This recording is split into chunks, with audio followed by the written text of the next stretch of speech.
সকল প্রশংসা মহান আল্লাহ রাব্বুল আলামিনের দরবারে, যিনি আমাদেরকে এই গরমের মধ্যেও জুমার নামাজ আদায়ের উদ্দেশ্যে মসজিদে আসার তৌফিক দান করেছে। সেই মহান রাব্বুল আলামিনের দরবারে শুকরিয়া আদায় করছি, বলছি আলহামদুলিল্লাহ।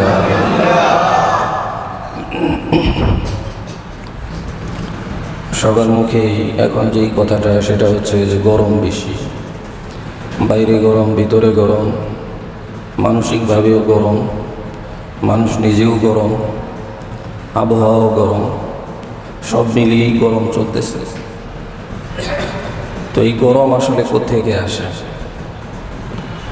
যেহেতু গ্রীষ্মকাল চলতেছে, তো প্রচণ্ড গরম, এবং দরজা জানালা খুলে বাতাস গ্রহণ করবেন সেই সুযোগও নাই, কারণ বাতাসও গরম, আর বাতাস এরকম নেইও, বাতাসও বন্ধ। তো সব মিলিয়েই গরম, আর আমরা নিজেরাও গরম। তো গরমে গরমে প্লাস, তো প্লাস হলে তো সমস্যাই। তো এই যে গরম, এই গরম কেন আসলে? গরম এক তো হচ্ছে গ্রীষ্মকালীন গরম, আরেক গরম আছে জ্বরের গরম, আরেক গরম আছে আগুনের গরম, আর এই সব গরমই হচ্ছে জাহান্নামের গরম। জাহান্নাম এত উত্তপ্ত যে এক আগুন আরেক আগুনকে, জাহান্নামের এক অংশ আরেক অংশকে কুলাতে পারতেছিল না। রাসূল সাল্লাল্লাহু আলাইহি ওয়াসাল্লাম বলেন যে জাহান্নামের আগুনকে 1000 বছর জ্বালানোর পরে জাহান্নামের আগুন সাদা কালার হয়ে গেল। এরপরে আরও 1000 বছর জ্বালানোর পরে জাহান্নামের আগুন লাল কালার হয়ে গেল। এরপরে আরও জ্বালানোর পরে 1000 বছর জাহান্নামের কালার কালো হয়ে গেল। এখনো পর্যন্ত জাহান্নামের আগুন কালোই আছে। তো এক আগুন আরেক আগুনকে সহ্য করতে পারতেছিল না। তখন আল্লাহর কাছে আগুন আরজ করলো যে আমাদেরকে একটু রেহাই দেন, আমাদেরকে একটু নিঃশ্বাস ছাড়ার সুযোগ দেন। তখন আল্লাহ তাআলা জাহান্নামকে 2টি নিঃশ্বাস ছাড়ার অনুমতি দিলেন। একটা হচ্ছে গরমকালে, আর একটা হচ্ছে শীতকালে। শীত যে আসে সেটাও জাহান্নাম থেকেই আসে, কারণ শীতও জাহান্নামের একটা শাস্তি, ঠান্ডাও জাহান্নামের একটা শাস্তি। আর এই যে উত্তাপ যেটা, গরম যেটা, এটাও জাহান্নাম থেকেই আসে। তো জাহান্নামকে আল্লাহ তাআলা অনুমতি দিয়েছেন যে তুমি একটা শ্বাস ফেলো। তো এতে করে সে স্বস্তির অনুভব করেছে। তো এই যে উত্তাপ, এই যে তাপ, এটাও জাহান্নামের নিঃশ্বাস, এই জন্য এত তাপ। তো জাহান্নাম এত গরম যে রাসূল সাল্লাল্লাহু আলাইহি ওয়াসাল্লাম বলছেন যে দুনিয়ার আগুনের 70 গুণ বেশি পাওয়ার হচ্ছে জাহান্নামের আগুনে। দুনিয়ার আগুন থেকে আমরা বাঁচতে চাই, দুনিয়ার আগুনে 1 সেকেন্ড 1 মিনিট আঙ্গুল রাখার, নিজের শরীর রাখার ক্ষমতা রাখি না। ওই যে কয়েকদিন আগে আগুন ধরল, তো সেখানে কি অবস্থা হয়েছিল? 4তলা 5তলা থেকে লাফ দিচ্ছে, যে লাফ দিয়ে হাত পা ভেঙে ফেলবো, তারপরেও একটু একটু করে আগুনে জ্বলে মরতে পারবো না। হাত পুড়তেছে, পা পুড়তেছে, শরীর পুড়তেছে, এটা সহ্য করার মতো না। তো এটা হচ্ছে জাহান্নামের আগুন থেকে আরো 69 গুণ পাওয়ার কম। সেই আগুনের তাপ যদি আমরা সহ্য করতে না পারি, তাহলে আমি কিভাবে প্রস্তুত হয়ে গেলাম 70 গুণ আগুনের তাপ সহ্য করার জন্য? হুজুর কেমনে প্রস্তুত হইলেন? কেমনে প্রস্তুত হইলাম? নামাজ পড়ি না মানে জাহান্নামের আগুনে পোড়ার জন্য আমি রেডি। অন্যায় করতেছি, জাহান্নামের আগুনে পোড়ার জন্য আমি রেডি। মিথ্যা বলতেছি, জাহান্নামে পোড়ার জন্য আমি রেডি। মদ খাইতেছি, জাহান্নামে পোড়ার জন্য আমি রেডি। জিনা করতেছি, ব্যভিচার করতেছি, জাহান্নামের আগুনে পোড়ার জন্য আমি রেডি। সুদ, ঘুষ, দুর্নীতি, ত্রাস, সন্ত্রাস, চুরি, ডাকাতি, এই সব কিছুই আমি করতেছি জাহান্নামের আগুনকে মেনে নিয়ে, জাহান্নামের আগুনে আমি পুড়তে পারবো এটাকে মনে করে নিয়ে, এটাকে সান্ত্বনা, এটা মনের ভিতরে নিয়ে এই প্রস্তুতি গ্রহণ করেই আমি এগুলি করতেছি। অন্যথায় কিভাবে করে? তো দুনিয়ার আগুনের থেকে আরো 69 গুণ বেশি তাপ এবং উত্তপ্ত গরম হচ্ছে জাহান্নামের আগুন। দুনিয়ার আগুন থেকে যেরকম আমরা বাঁচতে চাই, জাহান্নামের আগুন থেকেও বাঁচতে হবে। দুনিয়ার আগুন তো 1 ঘন্টা, 1 মিনিট, 10 মিনিট পুড়ে শেষ হলে তো শেষ, কিন্তু জাহান্নামের আগুন তো এরকম না। জাহান্নামের আগুনে কেউ যদি জ্বলা শুরু করে, কাউকে যদি জ্বালানো শুরু করা হয়, তাহলে তাকে জ্বালাতেই থাকবে, জ্বালাতেই থাকবে। ইন্নাল্লাযীনা কাফারু বিআয়াতিনা সাউফা নুসলিহিম নার, যে অচিরেই অবিশ্বাসী যারা, তাদেরকে জাহান্নামের আগুনে নিক্ষিপ্ত করা হবে। কুল্লামা নাদিদাত জুলুদুহুম বাদদালনাহুম জুলুদান গায়রাহা লিয়াযুকুল আযাব, তাদেরকে জাহান্নামের আগুনে নিক্ষিপ্ত করার পরে তাদের চামড়া গোশত যখন পুড়ে যাবে, সাথে সাথেই আবার তাদের নতুন চামড়া গজিয়ে যাবে, আবার নতুন চামড়া হবে। একদিক দিয়ে পড়তেছে, আবার নতুন চামড়া হইতেছে। এরকম তাদেরকে জাহান্নামের আগুনে শাস্তি দিতে থাকবে।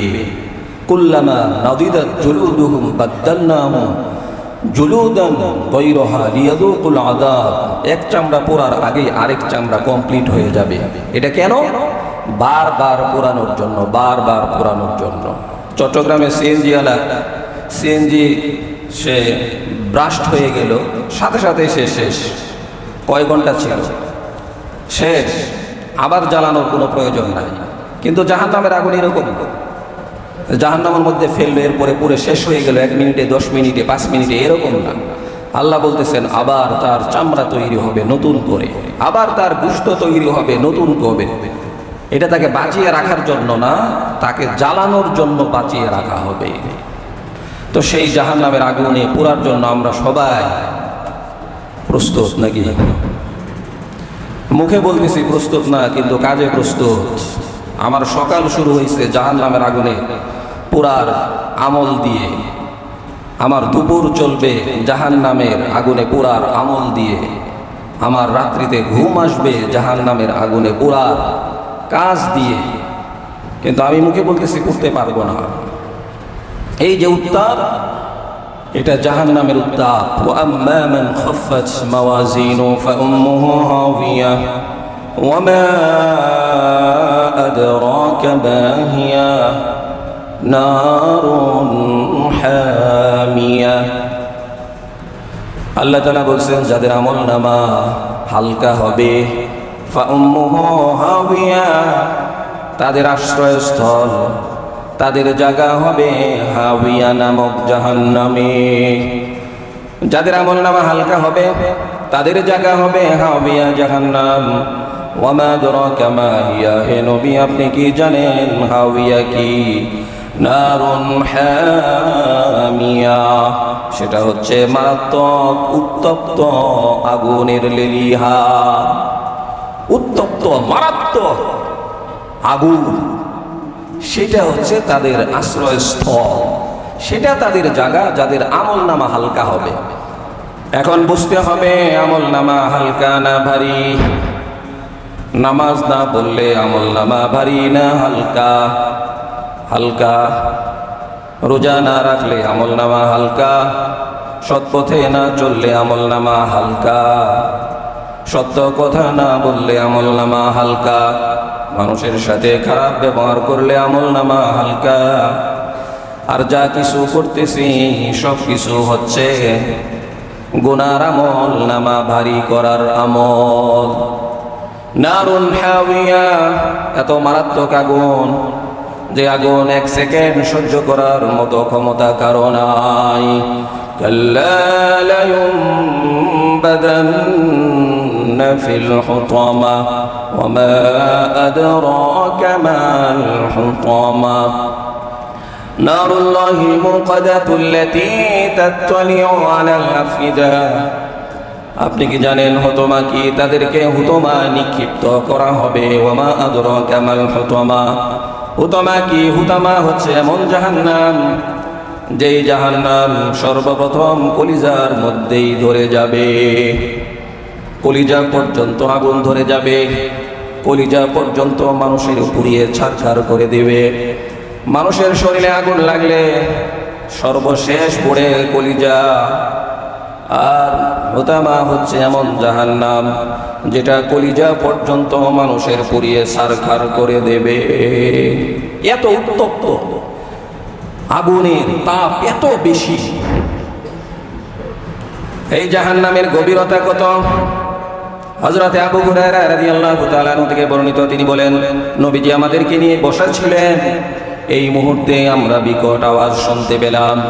নবীজি বললেন, তোমরা কি জানো এটা কিসের আওয়াজ? আমরা বললাম, না, আল্লাহু আ'লামু, আপনি জানেন, আমরা জানি না, আর আল্লাহ জানেন।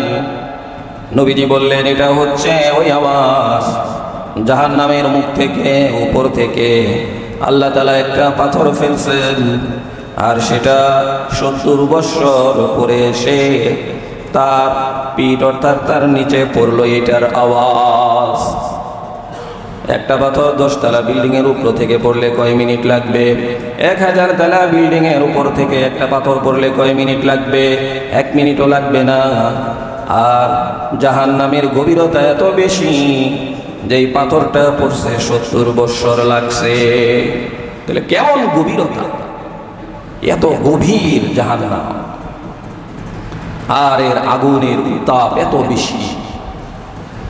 আজকে আমরা ছাতা ছাড়া বের হতে পারতেছি না, অথচ সূর্য কত দূরে আছে, এ তাপের কারণে ছাতা ছাড়া বের হচ্ছি না।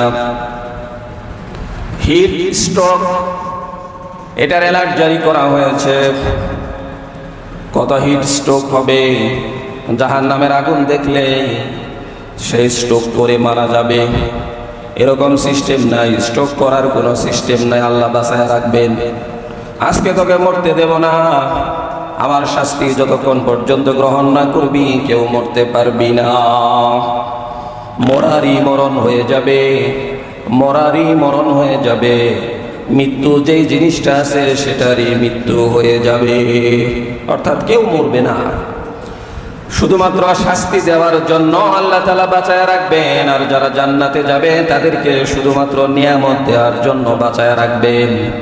যাদের আমলনামা ভালো হবে তাদেরকে আল্লাহ তাআলা নিয়ামত দেওয়ার জন্য, জান্নাতের সমস্ত নিয়ামত ভোগ করার জন্য তাদেরকে বাঁচায় রাখবেন, তাদেরও মৃত্যু নাই। আর যারা খারাপ হবে তাদেরকে শাস্তি দেওয়ার জন্য বাঁচায় রাখবেন, তাদেরও মৃত্যু নাই। তাহলে আমরা কোন পার্টি? আমরা খারাপ পার্টি না ভালো পার্টি? এটা আমাকে এখনই নির্বাচন করতে হবে। আমার আমল নামা কি, এটা আমাকে এখনই দেখতে হবে। আমার আমল নামার খাতা এখনই উল্টাতে হবে। আমার মেমোরির কি অবস্থা এখনই দেখতে হবে। শুধু গরম গরম করলেই হবে না, গরম তো আল্লাহদের সতর্ক করার জন্য। এই জন্যে জাহান্নামের গরম, জাহান্নামের আগুন থেকে বাঁচার জন্য মানুষকে আল্লাহমুখী হতে হবে। আল্লাহ যা বলেছেন তা করতে হবে। জাহান্নামের আগুন থেকে বাঁচার জন্য আল্লাহ যা নিষেধ করেছেন তা থেকে বিরত থাকতে হবে, তাহলেই বাঁচা যাবে। শুধুমাত্র গরম গরম করলে হবে না। এই যে গরম, এটা জাহান্নামের উত্তাপ। তো এটা তো কত দূরে জাহান্নাম, সেটার উত্তাপ যদি এরকম হয় তাহলে জাহান্নাম কত মারাত্মক তাপ, সেখানে জাহান্নামের মধ্যে কত তাপ, কত উত্তাপ। সেই জাহান্নামের আগুন থেকে বাঁচতে হবে। জাহান্নামের আগুন থেকে বাঁচার জন্য চেষ্টা করতে হবে, নেক আমল বেশি বেশি করতে হবে। তো এই যে তাপ, এই তাপ হচ্ছে জাহান্নামের আগুনের তাপ। 2 নম্বর হচ্ছে যে গ্রীষ্মকালীন যে তাপ, এই সময়ে রাসূল সাল্লাল্লাহু আলাইহি ওয়াসাল্লাম এক সফরে ছিলেন।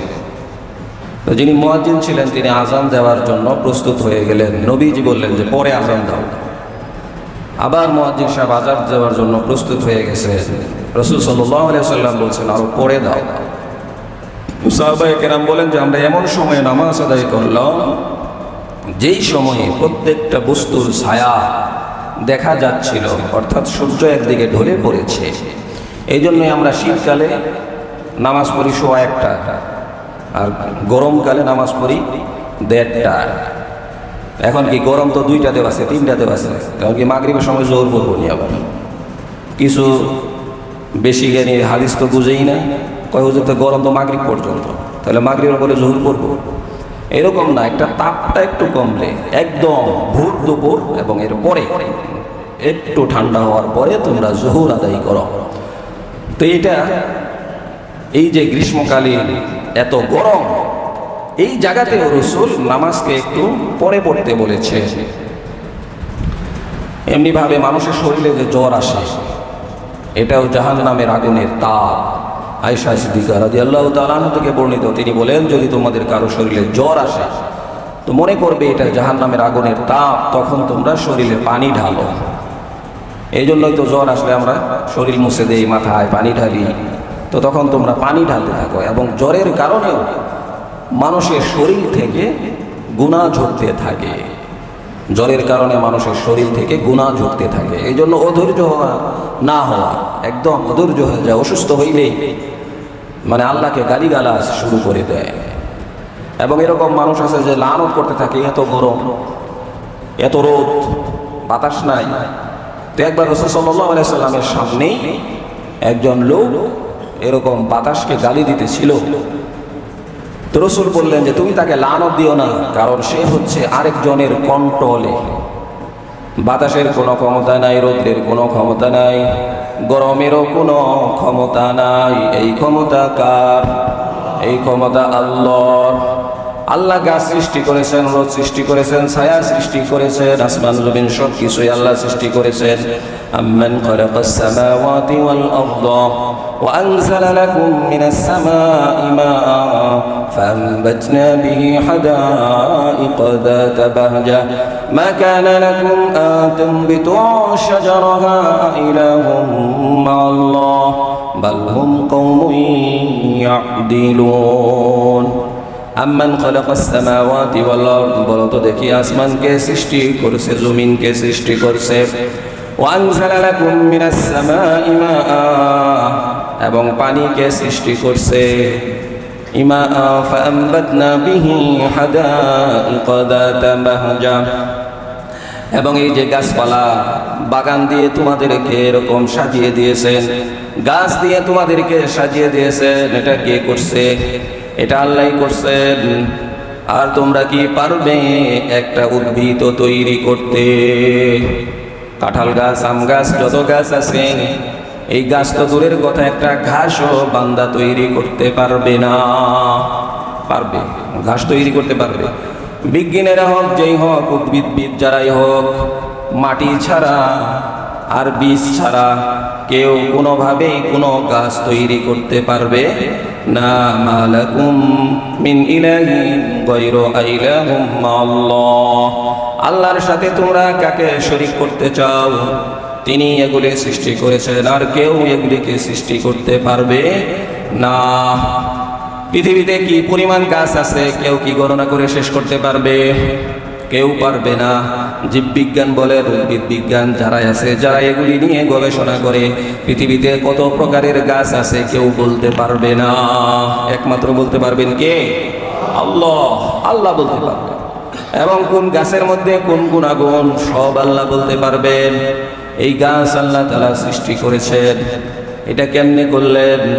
যে আল্লাহ তাআলা এই গাছ সৃষ্টি করেছেন, গাছ সব সময় আল্লাহর তাসবিহ পাঠ করে। মানুষদেরকেও আল্লাহ তাআলা সৃষ্টি করেছেন, কিন্তু মানুষ সব সময় তাসবিহ পড়ে না।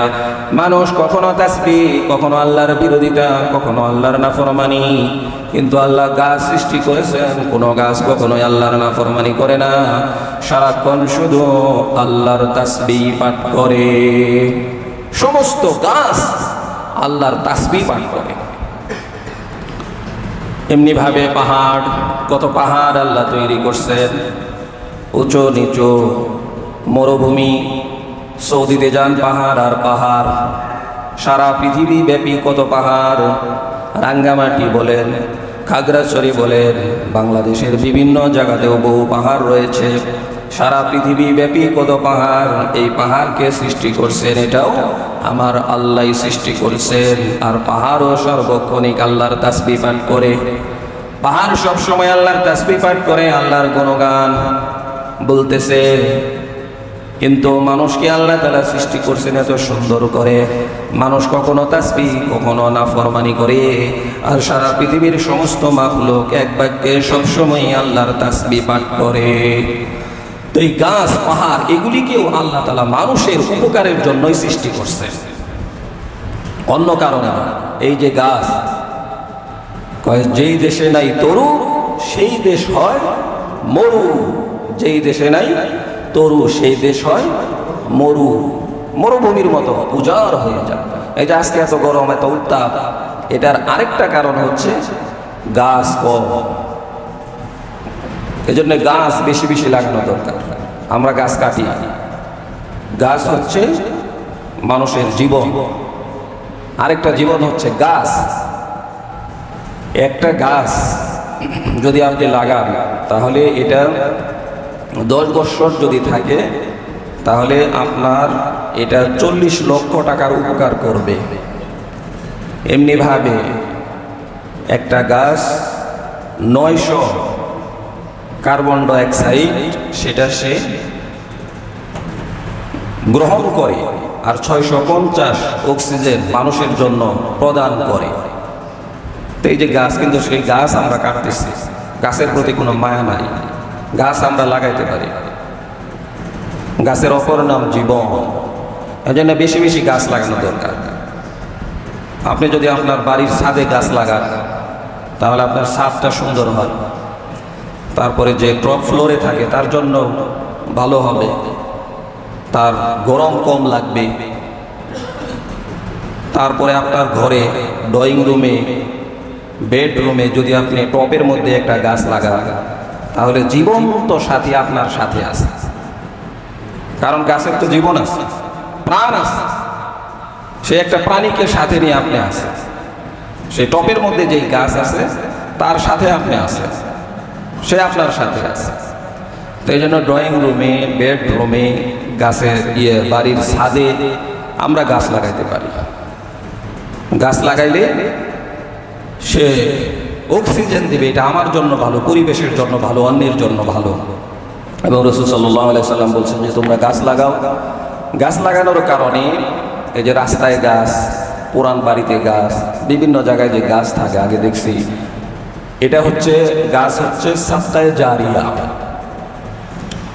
পশু পাখি খাবে আর ফল খাবে, আপনি সাদকায়ে জারিয়ার সওয়াব পেতে থাকবেন।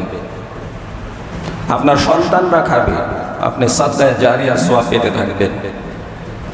এমনকি সুরেও যদি খায়, তো সুরে যে খাইলো এতে করেও আপনি সাদকায়ে জারিয়ার সওয়াব পাবেন। খাইলেই হয়েছে। পচে গেলে পাখি খাবে, ভালো থাকলে অন্যেরা খাবে, আপনি খাবেন। এই সব অবস্থাতেই আপনি সাদকায়ে জারিয়ার সওয়াব পেতে থাকবেন। যদি ফল নাও খায়, কিন্তু এই যে পরিবেশ বান্ধব গাছ, পরিবেশকে ঠিক রাখার জন্য অন্যকে অক্সিজেন দিতেছে, এই নিয়তেও যদি আপনি গাছ লাগান এতে করেও সাদকায়ে জারিয়ার সওয়াব হবে। এই জন্য আমাদের পরিবেশকে, আমাদের এই আবহাওয়াকে ভালো রাখার জন্য আমাদেরকেও কিছুটা ভূমিকা রাখতে হবে। এই উত্তাপ থেকে বাঁচার জন্য আমাদেরকেও ভূমিকা এইভাবে রাখতে হবে। এই জন্য আমরা বেশি বেশি গাছ লাগাবো। আর এই যে উত্তাপ, এগুলি জাহান্নামের উত্তাপ। আর এই উত্তাপ কেন আসে? আমাদের নেক কম, গুনাহ বেশি। আমাদের জীবন গুনায় ভরপুর, নেক আমল কম, গুনাহ আমরা বেশি করি। যেই পরিমাণ গুনাহ করতেছি তারপরেও তো আল্লাহ তাআলা দয়া করে আমরা শেষ নবীর উম্মত হওয়ার কারণে আল্লাহ তাআলা আমাদেরকে অনেক আযাব থেকে বাঁচিয়ে রেখেছে। মাঝে মাঝে একটু ট্রাই করেন যে আল্লাহ যে আছেন, আল্লাহ যে পারেন, সেটা বোঝানোর জন্য মাঝে মাঝে একটু ট্রাই করেন। যেমন দুবাইতে এত উন্নত দেশ, কোনো কিছুর অভাব নেই, কিন্তু এক বৃষ্টির কাছে তারা অসহায়। কয়েকদিনের বৃষ্টির কাছে তারা অসহায়। তাহলে কি ক্ষমতা আছে মানুষ? কোনো ক্ষমতাই নাই। ওমানে একই অবস্থা। তো সব ক্ষমতার মালিক আল্লাহ। আল্লাহর উপরে কারো কোনো ক্ষমতা নাই, এবং যারাই আল্লাহর উপরে ক্ষমতা দেখিয়েছেন তাদেরকে আল্লাহ তাআলা নিমিষেই ধ্বংস করে দিয়েছে। এই জন্য আমরা তওবা করি, গুনাহ থেকে তওবা করি। এই আজকে প্রচন্ড গরম, এই প্রচন্ড গরমের কারণে আমরাও যেরকম কষ্ট পাচ্ছি, আমাদের ছোট শিশু মাসুম বাচ্চারাও কষ্ট পাচ্ছে, বৃদ্ধ বাবারা কষ্ট পাচ্ছে, এমনিভাবে পশু পাখি কীট পতঙ্গ গাছপালা তরু লতা জীব জানোয়ার সবাই কষ্ট পাচ্ছে। আর এই কষ্টটা পাচ্ছে মানুষের কারণে, আমাদের জন্য। গত সপ্তাহে রুমালে আসছিল ৮,৬০০ টাকা। তো রমজান গেছে, কিন্তু দানকে বন্ধ করা যাবে না। এই যে উত্তাপ, এই যে তাপ, এগুলি থেকে বাঁচার জন্য যেরকম তওবা করতে হবে, এমনিভাবে সাদাকাও করতে হবে। বেশি বেশি সাদাকা করলে আল্লাহ তাআলা বিপদ দূর করে দিবে। তো এই যে পশু পাখি কষ্ট পাচ্ছে, সেটা আমার জন্য। পশু পাখি জিনা করে না, পশু পাখি ব্যভিচার করে না, পশু পাখি মদ খায় না, পশু পাখি দুর্নীতি করে না, পৃথিবীর কোনো জীব জানোয়ার অন্যায় করে না। কিন্তু আজকে পশু পাখির উপরেও আযাব। পাখিগুলি তাদের ঘরে ফিরতে পারতেছে না, ঠান্ডা খুঁজতেছে। এই যে তারা কষ্টের মধ্যে আছে, কেন তারা কষ্টে আছে? আমার আপনার গুনার কারণে আল্লাহ রাগ হয়ে গেছেন, এই জন্য এত উত্তাপ। তাহলে যাদের কোনো গুনাহ নাই, পশু পাখি জীব জানোয়ার তরুলতা গাছপালা, তাদের কষ্ট হচ্ছে তাদের কারণে নয়, তাদের কষ্ট হচ্ছে আমাদের মতো গুনাহগারদের কারণে। আমাদের গুনাহ বেড়ে গেছে, সকালে গুনাহ, বিকালে গুনাহ, সবসময় গুনাহ, মার্কেটে গুনাহ, অফিসে গুনাহ, বাজারে গুনাহ, সব জায়গাতেই গুনাহ আর গুনাহ। সেই গুনাহ থেকে আমাদেরকে তওবা করতে হবে। তওবা করে যদি আমরা ফিরে আসি, তাহলে আল্লাহ তাআলা অবশ্যই আকাশ থেকে রহমতের ফয়সালা করবেন, অন্যথায় হবে না। এই জন্য তওবা করতে হবে। তওবা কাকে বলে? যা করছি আর জীবনে করব না, নাকি এখন শুধু আস্তাগফিরুল্লাহ, আগামীকাল আবার আগের কাজ, এটা তওবা না। যেই কাজটা করছি এটা আর কখনোই করব না, এর জন্য অনুতপ্ত হওয়া, সামনে কখনো করব না, এটার দৃঢ় সংকল্প করা, এটা হচ্ছে তওবা। এই জন্য এখনই তওবা করতে হবে, তওবা করতে হবে। সারা পৃথিবীর মোড়লদের এটা বলা উচিত ছিল, সরকার প্রধান থেকে এটা বলা উচিত ছিল, হিট স্ট্রোক এটার অ্যালার্ট জারি না করে, এটার অ্যালার্ট জারি করলে কোনো ফায়দা হবে না, বলা দরকার ছিল। ও দেশবাসী, আমাদের গুনাহ বেশি হয়ে গেছে, তওবা করো, আসো আমরা তওবা করি, আল্লাহ তাআলা রহমতের ফয়সালা করে দিবে। এটা বলবে না, কারণ এটা বললে আল্লাহ সেটা প্রমাণ হয়ে যায়, আমার যে আরেকজন বড় আছে এটা প্রমাণ হয়ে যায়। যদিও তারা নিজেরা মুসলমান দাবি করে, কিন্তু কেমন মুসলমান আল্লাহই ভালো জানেন। এই জন্য সর্বোচ্চ উপরদস্ত পদবী থেকে আহ্বান জানানো উচিত ছিল, আপনারা সবাই সাবধানে থাকবেন আর আল্লাহর কাছে তওবা করেন। আমাদের গুনাহ বেড়ে গেছে, আল্লাহ তাআলা যাতে আমাদেরকে মাফ করে দেন, এইটা বলা উচিত ছিল। শুধুমাত্র হিট স্ট্রোক এই কথা বলে কেউ পার পাবে না, এই সতর্কতার কারণে কেউ পার পাবে না। যাদের জীবন দুর্বিষহ, তাদের অবস্থা দেখেন, তাদের দিকে তাকান। একটা রিক্সাওয়ালা কেমনে রিক্সা চালায়, দিন মজুরের চাকরি যে করে সে কেমনে করে সেই জানে। এই জন্য আবহাওয়া কন্ট্রোলের মালিক হচ্ছেন আল্লাহ। সে আল্লাহ যেই কারণে রাগ হয়ে গেছেন আমাদের গুনার কারণে, সেই গুনাহ থেকে আমাদেরকে তওবা করতে হবে। তওবার মাধ্যমে আল্লাহ তাআলা আমাদেরকে মাফ করবেন। এরপরে এই গরমের মধ্যে আমল ছাড়া যাবে না, গরমের মধ্যে আমলকে ঠিক রাখতে হবে। শাওয়ালের 6 রোজা গরম বেশি করব না, এটা হবে না, বরং এই গরমের মধ্যেও রোজা রাখেন, সওয়াব আরো বেশি। সাদাকা বাড়িয়ে দেন, দান দক্ষিণা দান খয়রাত করতে থাকেন, আল্লাহ তাআলা বিপদ কাটিয়ে নেবেন। এগুলি করতে হবে। এগুলি না করে শুধু আমরা গালাগালি করি। আল্লাহ কি চোখে দেখে না? আমরা এত কষ্টে আছি, এত বৃষ্টি কেন, এত রোদ কেন, এত গরম কেন? এই ধরনের লানত আমরা করতে থাকি। নবীজি বলেছেন, মানুষ কেউ না, আবহাওয়া কেউ না, কোন যুগকেও লানত করা যাবে না। আগের যুগ কত ভালো ছিল, এই যুগে আমরা এরকম আছি, এরকম বলা যাবে না। যুগের কোনো দোষ নাই, দোষ হচ্ছে আমার আর আপনার। কারণ কাউকে যদি লানত দেওয়া হয়, সে যদি সেই লানতের উপযুক্ত না হয়, তাহলে ওই লানতটা ঘুরে ঘুরে বান্দার উপরেই পড়ে। আপনি একজনকে গালি দিলেন, গালিটা করতে থাকে, আসমানে যায়, আল্লাহর কাছে অনুমতি চায়, অমুক বান্দাকে, এই অমুক বান্দা গালি দিছে, আমি কি তার উপরে পড়বো কিনা? ফেরেশতারা রিচার্জ করবে সেই গালির উপযুক্ত কিনা। না, সেই গালির উপযুক্ত না, তার মানে হচ্ছে তার উপরে পড়া যাবে না। তখন গাড়িটা ঘুরতে থাকে আর বলতে থাকে, তাহলে আমি কোথায় গিয়ে বম্বিং হব, আমি কোথায় পড়ব? এরপর ফেরেশতারা বলেন, যেহেতু যাকে গালি দেওয়া হয়েছে সে যেহেতু উপযুক্ত না, যে দিছেন সে অন্যায় করেছেন, এই জন্য ও গালি তুমি আরো পাওয়ারফুল হয়ে, অ্যাটম বোমা হয়ে গালি দাতার উপরেই বম্বিং করো। এই জন্য সাবধান, কারো ব্যাপারে কথা বলতে গেলে সাবধান। সে যদি ওই কাজের উপযুক্ত না হয়, সে যদি ওই গালির উপযুক্ত না হয়, তাকে ওই ধরনের গালি দেওয়া যাবে না। উপযুক্ত হইলেও তো দেওয়া উচিত না।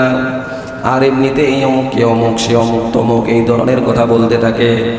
আর সে যদি উপযুক্ত না হয়, তাহলে যে দিবে তার উপরেই এটা আরো পাওয়ারফুল হয়ে তার উপরেই পড়বে।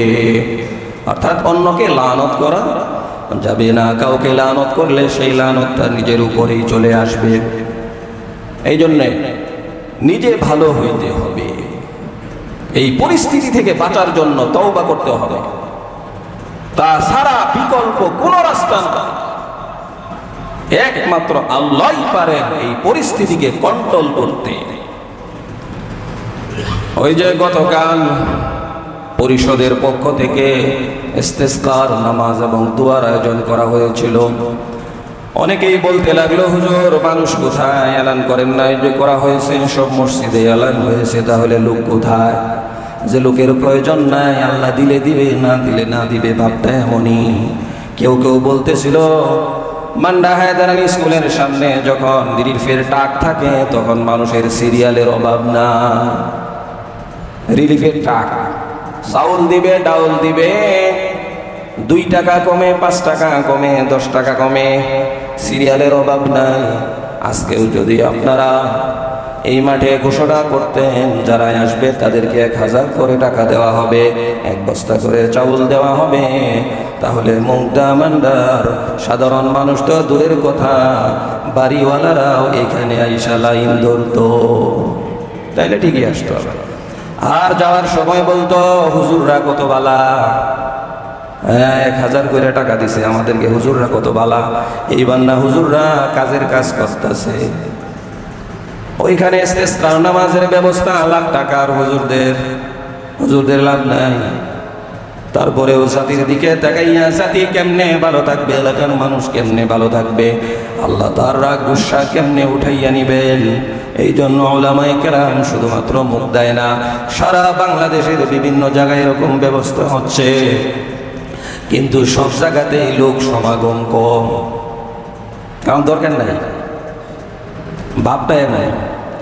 আর এখানে দুনিয়ার কোনো ফায়দা নাই, এখানে ডাইরেক্ট কোনো ফায়দা নাই, নগদ কোনো লাভ নাই।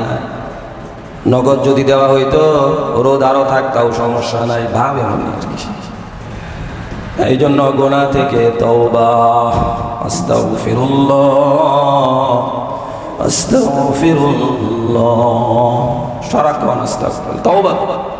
তওবা করলে আল্লাহ এই পরিস্থিতি পাল্টিয়ে দিবে। এই জন্য তওবা করতে হবে। আজকে আমরা এমন কোনো গুনাহ নাই, সেই গুনাহ করতেছি না, শুধু গুনাহ আর গুনাহ। আর দুনিয়ার জন্য পাগল, টাকা, খালি টাকা আর টাকা দরকার। অন্যায় হোক, দুর্নীতি হোক, চুরি হোক, ডাকাতি হোক, সুদ হোক, ঘুষ হোক, এইটার দরকার নাই, টাকা হইলেই হইল। প্রয়োজনে রাস্তায় উলঙ্গ হয়ে যাব, উলঙ্গ হয়ে ভাইরাল হব, তারপরেও আমার টাকার দরকার। আর মহিলাদের কথা হচ্ছে কাপড় যত কমানো দরকার কমাবো, কোনো সমস্যা নাই। কাপড় কমাইতে কমাইতে শেষ করে ফেলবো, তারপরেও টাকার দরকার। সবারই শুধু টাকার দরকার নাই, অন্যায় নাই, টাকার দরকার। বাংলাদেশে টাকা তৈরি হয় গাজীপুরে। সব মানুষের টাকা কিন্তু এক থাকবে না। হুম ইয়াকসিমুনা রাহমাতা রাব্বিক নাহনু কাসামনা বাইনাহুম মাঈশাতাহুম ফিল হায়াতিদ দুনিয়া ওয়া ফিল আখিরাহ লিয়াত্তাখিযা বা'দুহুম বা'দান সুখরিয়া। আল্লাহ তাআলা বলেন তারা আমার রহমতকে বন্টন করতে চায়। কে নবী হবে কে নবী হবে না এটাও কাফের মুশরিকরা বলে দিতে চায়। কে ধনী হবে কে গরিব হবে, কে সুখী হবে কে অসুখী হবে, এটাও তারা বলে দিতে চায়। আল্লাহ বলেন যে না, এই দায়িত্ব আমি আল্লাহ। লিয়াত্তাখিযা বা'দুহুম বা'দান, যে একজনকে আমি আরেকজনের উপরে মর্যাদা দিয়েছি।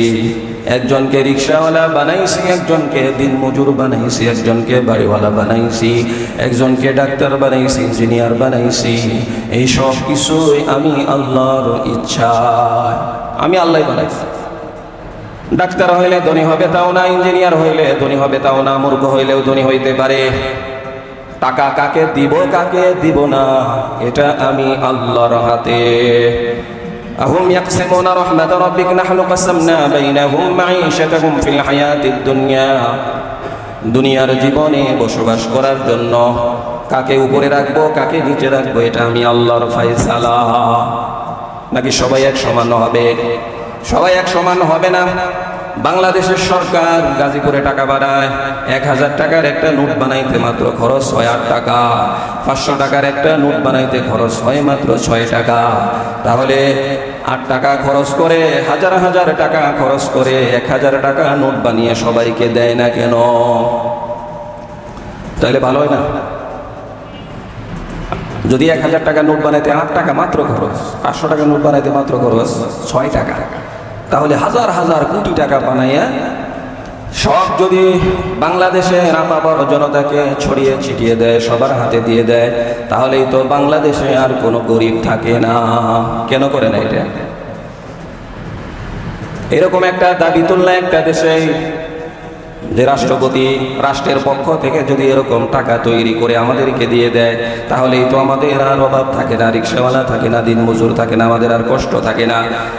যেই চিন্তা সেই কাজ সরকার হাজার হাজার মিলিয়ন ট্রিলিয়ন টাকা তৈরি করলো। টাকা তৈরি করার পরে সবার অ্যাকাউন্টে টাকা পাঠাইয়া দিল। এক লোক সে বাজারে যাচ্ছে, হঠাৎ তার মোবাইলের মধ্যে মেসেজ, তার মোবাইলে 50 লক্ষ টাকা চলে আসছে, তার ব্যাংকের অ্যাকাউন্টে 50 লক্ষ টাকা জমা হয়ে গেছে। সে খুশি, সে বাজারে আর যাবে না, টাকা তো পেয়ে গেছে, এখন বাজারে গিয়ে কি হবে? দেখলো সবজিওয়ালা আসতেছে, সবজিওয়ালাকে জিজ্ঞেস করলো তুমি দৌড়াও কেন? আমার আর সবজি বিক্রি করার প্রয়োজন নাই, কারণ আমার ব্যাংকের অ্যাকাউন্টে 50 লাখ টাকা জমে গেছে। ওই লোক বাড়িতে গেল, বাড়িতে যাওয়ার পরে দেখলো ছোট ভাই আর কলেজ যায় না। বললো কেন কলেজে যাও না? যে কলেজে এই জন্য যাই না, আমার অ্যাকাউন্টে 50 লক্ষ টাকা জমা হয়ে গেছে। 50 লাখ টাকার মালিক থাকলে কলেজে যাওয়ার প্রয়োজন নাই। ছোট ভাইকে মাস্টার পড়াইতে আসে নাই, কেন পড়াইতে আসেন নাই? যে আমার অ্যাকাউন্টেও 50 লাখ টাকা জমে গেছে, এখন আর টিউশনি করবো না। এমনি ভাবে যার কাছে যায় সেই বলে যে আমার অ্যাকাউন্টে 50 লাখ টাকা জমে গেছে, আর কোনো কাজের দরকার নাই। এই লোক এখন ক্ষুধার কারণে বাজারে গেল খাবার ক্রয় করতে। হোটেলগুলি বন্ধ, জিজ্ঞেস করা হলো হোটেল বন্ধ কেন? সকল কর্মচারীরা বলে আমাদের প্রত্যেকের অ্যাকাউন্টে 50 লক্ষ করে টাকা ঢুকে গেছে, এখন আর হোটেলে চাকরি করার দরকার নাই। এইবার সে অসুস্থ হয়ে গেল, ওষুধের দোকানে গেল, ডিসপেন্সারিগুলি বন্ধ। জিজ্ঞেস করা হলো কেন বন্ধ? আমাদের অ্যাকাউন্টেও 50 লক্ষ করে টাকা জমে গেছে, এই জন্য আর ওষুধের দোকান খোলার প্রয়োজন নাই। এভাবে সবাই সবাই বিভিন্ন সমস্যায় পড়ে গেল, যেখানে যায় সেটাই বন্ধ, যেখানে যায় সেটাই বন্ধ। আর সবাই বলতেছে এখন আর দোকান খোলার প্রয়োজন নাই, আমাদের প্রত্যেকের অ্যাকাউন্টে 50 লক্ষ টাকা করে জমা হয়ে গেছে। এবার সবাই না খেয়ে মরবে এমন একটা অবস্থা। দেখেন না, দোকান টোকান ভেঙে ফেলছে, কি অবস্থা! মনে হয় যেন মিনি কিয়ামত শুরু হয়ে গেছে। এই সমস্যা হয়তো বা কতক লোকের, কিন্তু যেদিন আল্লাহ তাআলা ইসরাফিলকে বলবেন এবার ফু মেরে দে, তখন সকলের বিল্ডিংগুলি এভাবে তছনছ হয়ে যাবে। কাকাই সিজিল লিল কুতুব, কিতাবের পাতা যেরকম একটা আরেকটার উপরে পড়তে থাকে, এরকম বিল্ডিংগুলি আসমানগুলি ভেঙ্গে ভেঙ্গে পড়তে থাকবে। সাময়িক সমস্যা এটাই সহ্য করতে পারি না। সারা মুগদা ব্যাপী কোনো দোকান নাই, কোনো ওষুধের দোকান নাই, কোনো হাসপাতাল নাই, সবজির দোকান নাই, তরকারির দোকান নাই, ভাতের হোটেল নাই, কি অবস্থাটা হবে?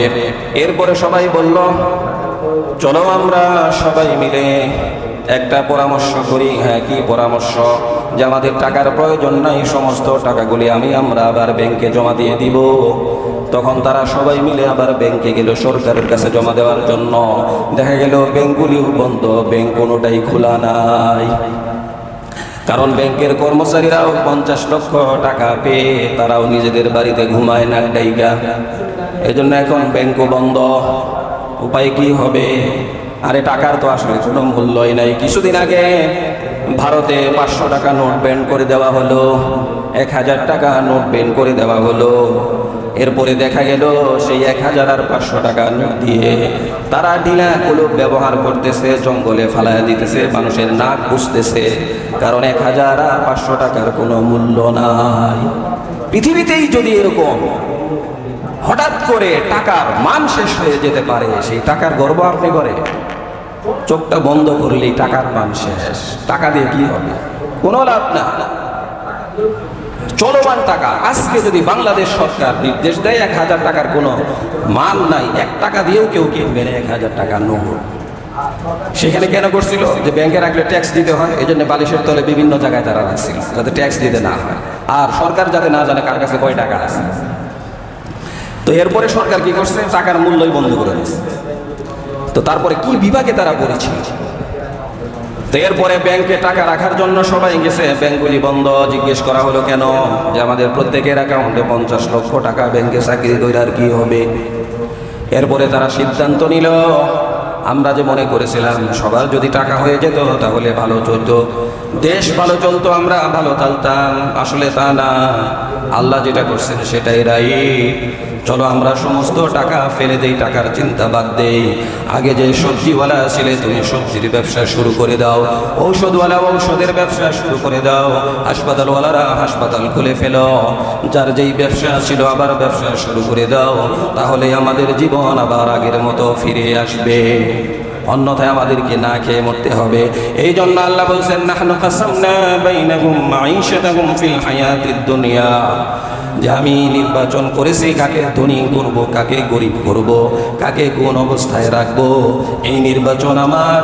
এই নির্বাচন যদি আমি না করতাম তাহলে এই পৃথিবীর পরিস্থিতি ঠিক থাকতো না, তাহলে সব উলট পালট হয়ে যেত, মানুষগুলি না খেয়ে মারা যেত, কেউ কোনো কাজকর্ম করতো না। এই জন্য আমার বন্টনের উপরে তোমরা সন্তুষ্ট হয়ে যাও। আমরা সন্তুষ্ট না?